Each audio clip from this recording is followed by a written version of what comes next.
सुप्रभात शिशु भाई और भौणी मैंने आज विज्ञान कालांश तुम मान हार्दिक अभिनंदन।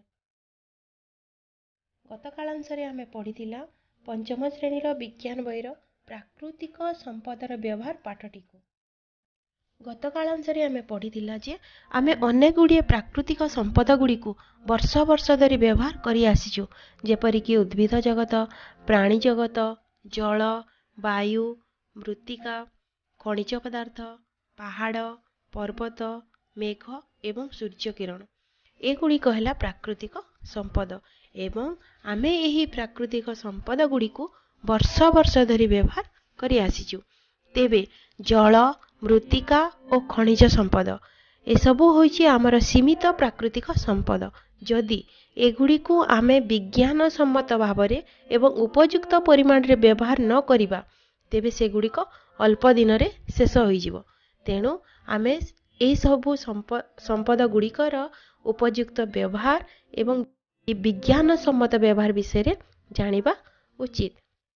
तेबे प्रथमे आमे पढ़िबा मृत्तिका संपद विषय रे।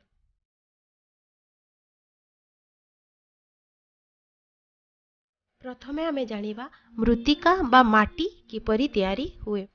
पानी, पवन, शीत और ताप प्रभाव रे पत्थर सबु भांगी गुंड हो जाए। एही गुंड जल सहित मिसी कादुओ होइथे। तापरे जीव मानकर मलादेह बा जैव पदार्थ ए कादुओ सहित मासी माटी तयारी होइथे, जहाँकि आम पई अत्यंत दरकारी अटे। आमे जानिचु जिया माने हेले कृषकर बंधु। एमाने माटीर उर्वरता को वृद्धि करती। विभिन्न कीटनाशक और रासायनिक सारर प्रभाव रे माटी रे थिबा जिया और आउ केतेक उपकारी कीट मरी जाती। एणु एसबु पदार्थर व्यवहार भाभी चिंती आमे करिबा उचित। मृत्तिका प्रदूषण को रोकिबा और तार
आमे माने मध्य निम्नलिखित कार्यगुड़िक करिपारिबा।